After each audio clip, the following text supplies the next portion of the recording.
Hello everyone, welcome to our YouTube channel Achievers of Science and Commerce. Myself Nishtha and I am going to teach you chemistry of class plus 2. So in the previous lecture of class plus 2 we have started the chapter chemical kinetics. So we will continue that chapter with another topic. Next topic which we are going to discuss is, last time we discussed Arrhenius equation and its numericals. So now we are going to discuss is rate law expression. First topic is rate law expression. Rate law expression क्या कहता है? Rate law expression कहता है कि जो rate of reaction है that is directly proportional to, जो हमने लॉ ऑफ मास सेक्शन किया था A and B. Law of mass section में हमने लिखा था a raised to power a and b raised to power b and a and b were the stoichiometric coefficients. यही किया था लॉ ऑफ मास सेक्शन कि a और b क्या थे? स्टोइकियोमेट्रिक कोएफिशिएंट्स जो रिएक्टेंट्स के आगे लगे हुए थे बैलेंस्ड इक्वेशन. बट जब रेट लॉ एक्सप्रेशन क्या कहता है? Rate of reaction is equal to a raised to power alpha and b raised to power beta. Now what is alpha and what is beta? Alpha and beta are experimentally measured terms. मतलब कि a और b क्या थे? हमने theoretically equation देखी, उसमें जो coefficients थे उसको उठा के हमने पावर में डाल दिया. बट जो अल्फा एंड बीटा है they are the experimentally find out term. अब वो एक्सपेरिमेंटली कैसे फाइंड आउट की जाती है? देखो, अब अल्फा बीटा डिपेंड करेगा कि ए के ऊपर डिपेंड कर रही है रेट, बी पे डिपेंड कर रही है रेट. तो मतलब अगर ए और बी पे रेट डिपेंड करेगी तो उसके अकॉर्डिंग उसकी पावर्स आएंगी. But we have to find it experimentally. ठीक है. सो मतलब जरूरी नहीं है कि अल्फा और बीटा हमेशा ए और बी के इक्वल हो. कई बार हो सकता है ए और बी तो दिए हों बट जरूरी नहीं है कि ए रिएक्टेंट पे रेट ऑफ रिएक्शन डिपेंड करे या बी रिएक्टेंट पे रेट ऑफ रिएक्शन डिपेंड करे. So that's why these alpha and beta are the experimental values which we will find out. Clear? So this is the rate law expression. Now इसके बाद हमने start करना है order of a reaction.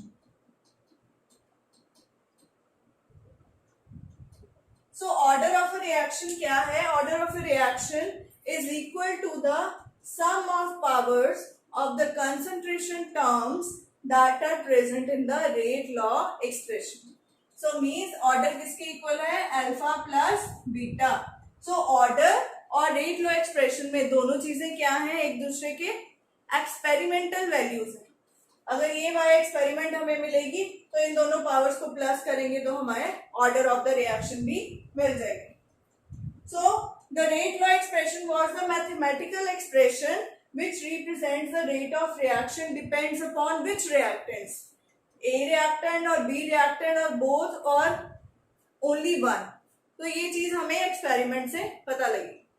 सो ये बात आ गई order की. अब ऑर्डर सपोज हमारे पास रेट है किसी रिएक्शन का के A raised to power 1 B raised to power 2. Suppose ये हमने ऑर्डर निकाला है किसी रिएक्शन का एक्सपेरिमेंट. सो ऑर्डर इस रिएक्शन का क्या आएगा? Order will be equal to 1 plus 2 that is equal to 3. So we will say this is a third order reaction. So this is a third order reaction. So इस तरह से हम order of a reaction calculate कर सकते हैं किसी भी reaction. ठीक है. सो ये तो आ गई ऑर्डर की बात. अब इसके बाद जो नेक्स्ट टॉपिक है दैट इज मॉलिक्यूलैरिटी. अब मॉलिक्यूलैरिटी क्या है? Molecularity is the number of molecules which are colliding with each other to form products. तो मॉलिक्यूलैरिटी जो है वो डिपेंड करेगी हमारी ओवरऑल रिएक्शन पे. जैसे A plus 2D form C plus 2D है तो हमारे number of molecules which are reacting which are colliding with each other वो कितने हैं? 3. तो इसकी मॉलिक्यूलैरिटी क्या हो गई? 3. सो अगर मॉलिक्यूलैरिटी 3 हो तो हम बोलेंगे ट्राई मॉलिक्यूलर रिएक्शन. कि इसमें 3 मॉलिक्यूल्स रिएक्ट कर रहे हैं। सिमिलरली अगर मॉलिक्यूलरिटी हो जाए 1 देन यूनिमॉलिक्यूलर रिएक्शन, अगर हो जाए molecularity 2 then bimolecular reaction, so up to so on. तो इस तरह से हम रिएक्शन देख लेते हैं। अब ये तो आगे सिंगल स्टेप रिएक्शन। अगर हमारे पास कोई सिंगल स्टेप रिएक्शन है उसमें तो हमने रिएक्टेंट्स देख लिए, बट अगर हमारे पास मल्टीपल स्टेप्स हैं रिएक्शन में, सपोज 3 स्टेप्स हैं सपोज, तो वी विल सी कि रेट डिटर्मिनिंग स्टेप कौन सा है। अब रेट डिटर्मिनिंग स्टेप क्या होता है? That is the slowest step. जो उन तीनों स्टेप्स में से सबसे स्लोएस्ट स्टेप है, that is the rate determining step. So rate determining step देखेंगे। रेट डिटर्मिनिंग स्टेप में जितने रिएक्टेंट्स कोलाइड कर रहे होंगे वही हमारा मॉलिक्यूलरिटी आएगा। सो ऑर्डर जो था वो हम देख रहे थे किससे? ओवरऑल रिएक्शन से। बट जो मॉलिक्यूलरिटी है वो will see in case of number of steps, अगर उसमें हो कॉम्प्लेक्स रिएक्शन हो, सिंपल रिएक्शन ना हो, तो उसमें हम क्या देखेंगे कि जो स्लोएस्ट स्टेप है that is rate determining step, उस स्टेप में कितने रिएक्टेंट्स मॉलिक्यूल्स रिएक्ट कर रहे हैं, कितने रिएक्टेंट्स कंबाइन कर रहे हैं या कोलाइड कर रहे हैं। ठीक है, so these are the molecularity and order. So what is the difference between order and molecularity now? The first difference is definition. It is the sum of powers of the concentration terms in the rate law equation, but the molecularity is the number of molecules which are colliding with each other to result in the formation of products. First point. Second point, order. अब order जो है हम overall reaction का देख लेते हैं. So order can be find out by the overall reaction. ठीक है, and the molecularity can be find out by breaking it into steps. अगर steps की reaction है तो slower step पे molecularity depend करेगी. Second point clear. Now third point is order is the experimental value, मैंने अभी बोला, but the molecularity is theoretical value. हम सिर्फ theoretically देखेंगे कि कितने molecules उसमें हैं. We will not do any experiment to find out the molecularity. So it is a theoretical experiment, a theoretical term, and it is a experimental term. Next, order. Order अब कई बार powers में भी होता है, fraction में होता है, जैसे हाफ ऑर्डर हो गया, 3.5 हो गया. यहाँ पे अगर सपोज यहाँ पे हमें 1/2 होता तो 3/2 आ जाना था. So order can be in fraction or it can be zero also. Zero भी हो सकता है कि किसी के भी रेट के ऊपर, किसी के भी कंसंट्रेशन के ऊपर रेट डिपेंड ना कर रहा हो. ठीक है ना, तो उस केस में ऑर्डर जीरो भी आ सकता है. So order can be zero as well as in fraction form, but molecularity can not be zero. ना तो वो जीरो हो सकती है और ना ही वो फ्रैक्शन होगी, वो हमेशा होल नंबर होगी. So this is the difference, basic difference between order and molecularity. Now we are going to start with the units of rate constant.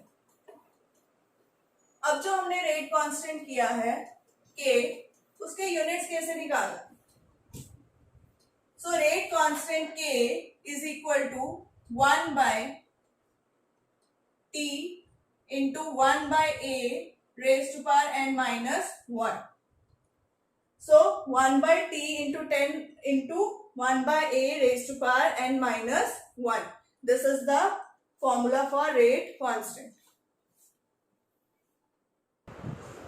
ये है rate constant for nth order reaction. अब ये formula आया कहाँ से?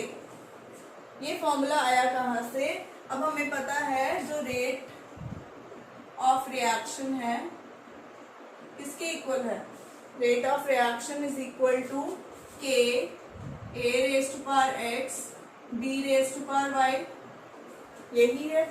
ठीक है, तो अगर यहाँ से k की वैल्यू निकालें, that will be equal to rate divided by a raise to power x and b raise to power y. यही आएगा. ठीक है, अब rate is equal to concentration upon time and a and b raise to power x and y. इसका क्या मतलब हुआ? Concentration ही है ना. So concentration raise to power x plus y. अब x प्लस वाई क्या है? x प्लस वाई क्या है? ऑर्डर. सो लेट कर लिया हमने, ऑर्डर ऑफ रिएक्शन n है, nth ऑर्डर के लिए निकाली ना, तो कंसंट्रेशन की पावर कितनी हो जाएगी n. So k will be equal to concentration upon time into concentration की पावर n. ये कंसंट्रेशन और ये n है, ये अगर नीचे आएगी तो क्या आ जाएगा 1 बाय टाइम इंटू कंसंट्रेशन की पावर n माइनस 1. यही फॉर्मूला बनेगा जो ऊपर लिखा है. अब a रिप्रेजेंट क्या कर रहा है कंसंट्रेशन.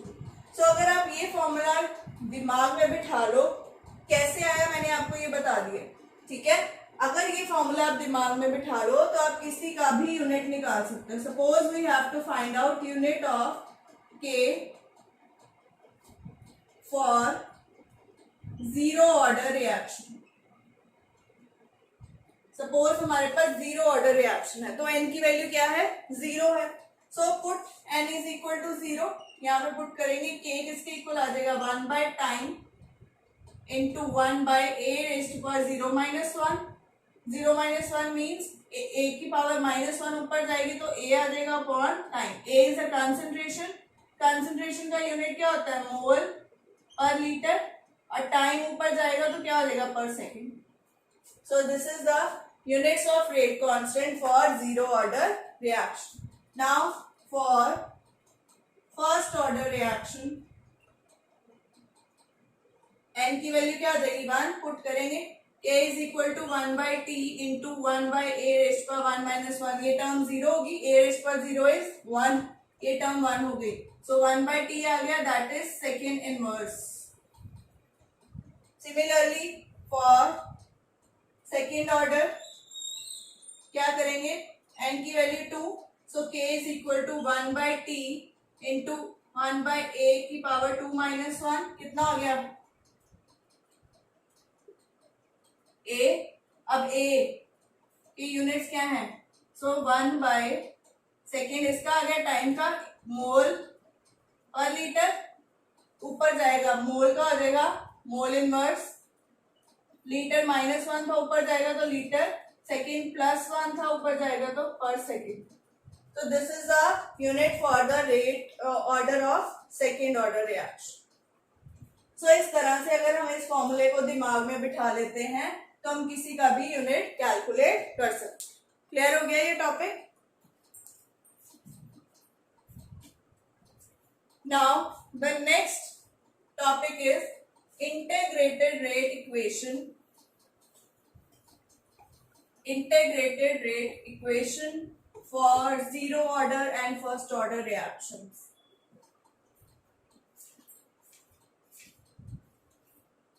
So हम इसको लिख सकते हैं इंटीग्रेटेड रेट इक्वेशन लिख लो या रेट लॉ एक्सप्रेशन लिख लो.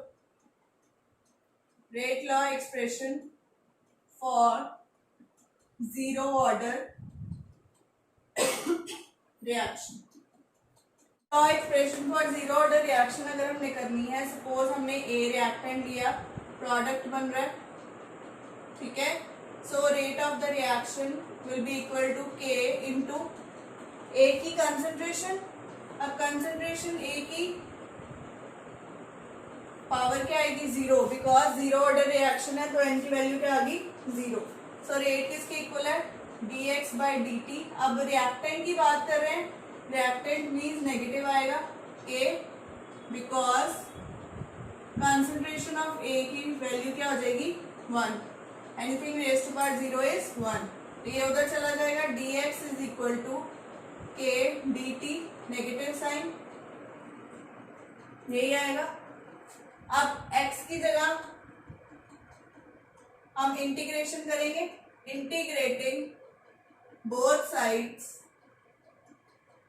within limits. लिमिट्स क्या लगाई है, t is equal to 0. Reactant की कंसंट्रेशन क्या थी, x कितना था r0. At time t is equal to t कितनी थी x की वैल्यू r. सपोज तो लिमिट पुट करेंगे, कहां से गई 0 से गई r पे. dx is equal to minus K बाहर आ जाएगा 0 टू t dt. तो यहाँ पे सिंपल हमने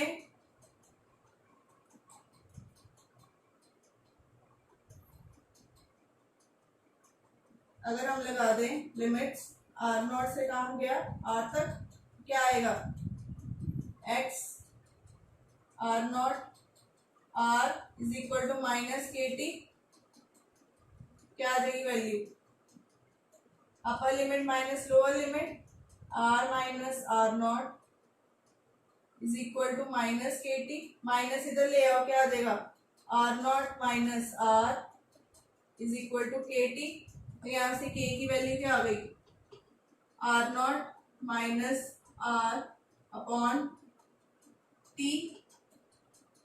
So initial reactant की concentration minus final upon time.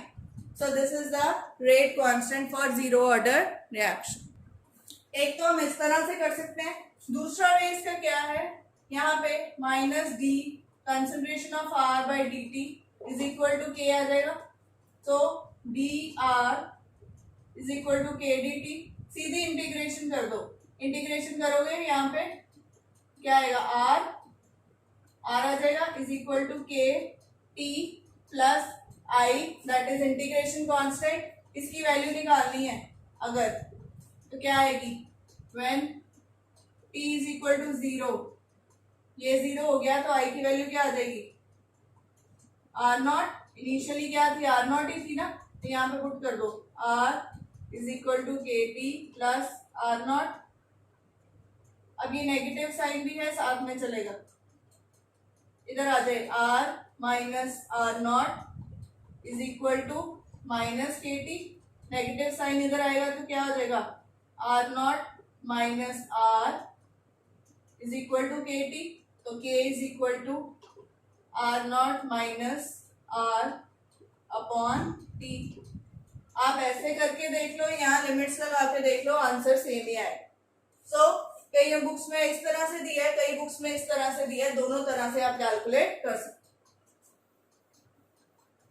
So now we will calculate कि हाफ लाइफ पीरियड क्या होगा जीरो ऑर्डर रिएक्शन का, हाफ लाइफ पीरियड क्या होगा।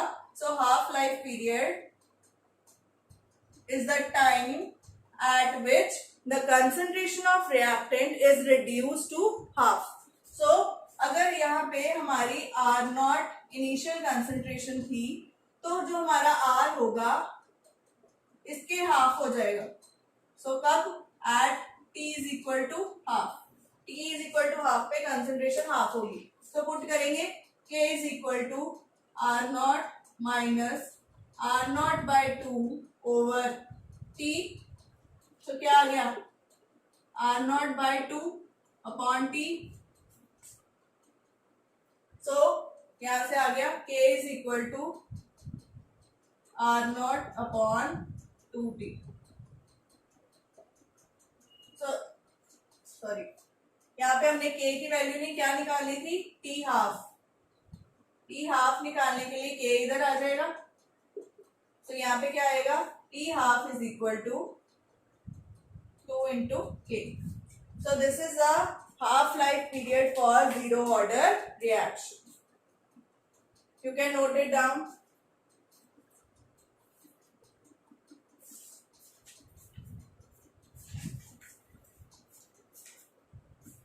Now we will start with the integrated rate equation for first order. So rate law expression for first order reaction.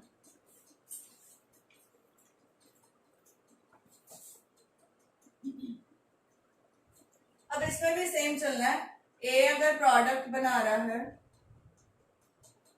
ठीक है, तो ए की जगह सपोज रिएक्टेंट ही लिख लो, रिएक्टेंट प्रोडक्ट बना रहा है, तो रेट इसका क्या होगा इज इक्वल टू के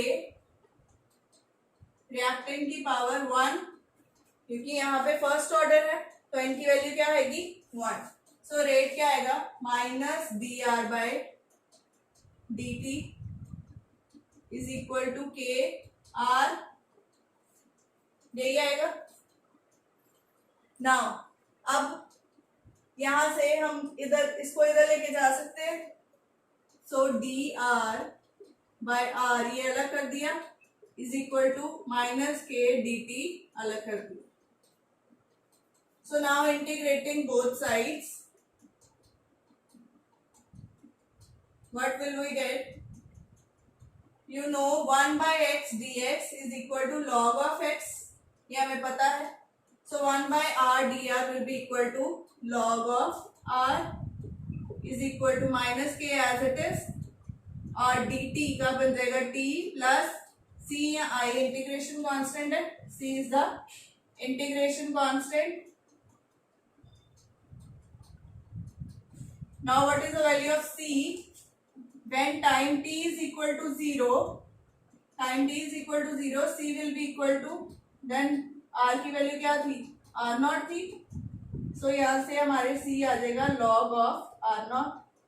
तो यहाँ पुट करेंगे log of r is equal to minus kt plus log of r not. इसको इधर ले आएंगे. सो log r minus log of r not is equal to minus k of t. ये negative sign इधर आएगा तो क्या बन जाएगा? log r not minus log of r is equal to kt. log a minus log b, what is the formula? log a over log b. so log r not upon r is equal to kt. k निकालना है. what will be the k? k will be equal to 1 by t log r not upon r. तो ये value आ गई हमारी. अब इस log को log to the base 10 में कन्वर्ट करना है. कैसे करते हैं? So we will multiply it by 2.303. So k will be equal to 2.303 upon t log r naught upon r. So this is the rate constant for first order reaction. यहाँ आप इसको ऐसे भी लिख सकते हो. k is equal to 2.303 upon t log of a upon a minus x.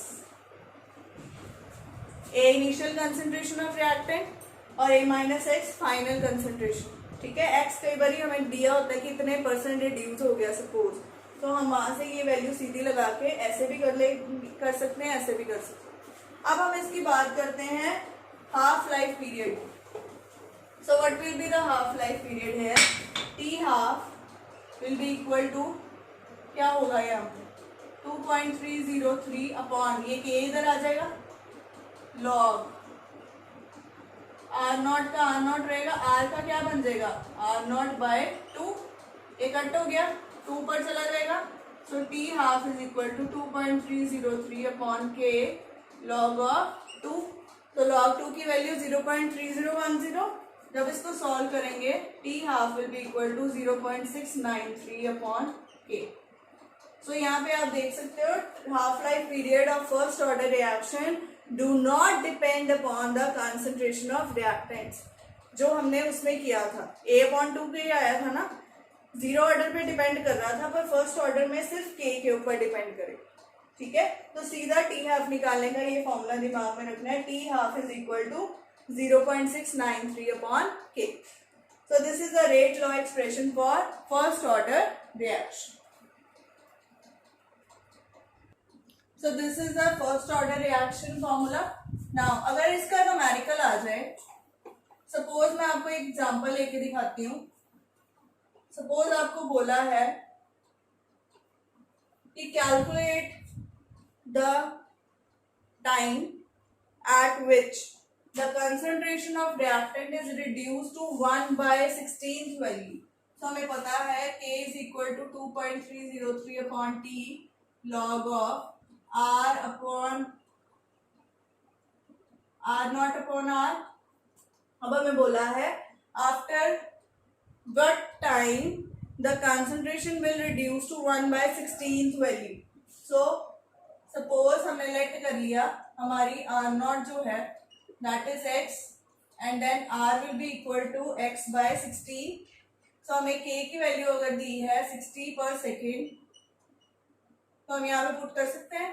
So time निकालना, हमने टाइम इधर रखा 303 upon 60 log x upon x by 16. ये कट गया, ऊपर चला गया. अब log 16 कैसे सॉल्व करना है ये मैं आपको पहले भी अपनी दूसरी वीडियो में बता चुकी हूँ, जो मैंने लॉग और एंटी लॉग पे स्पेशली बनाई है। इसको हम लिख सकते हैं ना, 2 की फॉर्म में इसको ब्रेक डाउन कर सकते हैं, ठीक है। सो 16 को हम ब्रेक कर सकते हैं, 2 इंटू 2 की पावर 4, ठीक है। सो log 4 आगे आ जाएगा तो log 2 की वैल्यू हमें पता है, तो वहां से हमारे पास टाइम आ जाए। सो इस तरह से इस रेट फर्स्ट ऑर्डर रिएक्शन के न्यूमेरिकल्स बड़े इंपॉर्टेंट है, पेपर्स में आते हैं। सो एक तो हमने यहाँ पे डायरेक्ट वैल्यू पुट की, कई बार दिया होता है इस suppose a reaction is completed 20% complete हो चुकी है, तो यहाँ पे हमें 20% मतलब 20/100 लेना पड़ेगा। इनिशियल अगर हमारा 100% है, उसमें से 20/100 हो चुकी है, तो कितनी रहेगी 80% of the reaction. So this will be the 80/100, और ऊपर हमारा ए आएगा और नीचे आएगा 80/100 ए। अब ये कैसे आया ये मैंने बता दिया कि अगर टोटल हमारा ए था उसमें से 20% अगर हो गई, ठीक है, तो कैसे आएगा फिर 80/100 ही आएगा ना। तो ये वाला न्यूमेरिकल भी फॉर्मूला भी यूज कर सकते हैं और ये वाला भी जो यहाँ पे यूज किया है, तो दोनों तरह से। अगर बोला हो हाफ लाइफ पीरियड निकालो तो सीधा के की वैल्यू पुट करेंगे तो टी हाफ हमारा कैलकुलेट हो जाएगा। तो this was all about the rate of first order zero order reactions. Next हमारा एक लास्ट टॉपिक बचा है, pseudo order reactions, pseudo first order reactions and some of the numericals which are left, special cases जो हैं वो बच गए हैं। बाकी हमारा mostly the chapter is over. The next topic we will discuss in the next lecture. Till then, thank you so much for watching my video. Please do like and share it with your friends. If you have not subscribed our channel yet, please do subscribe. Thank you so much.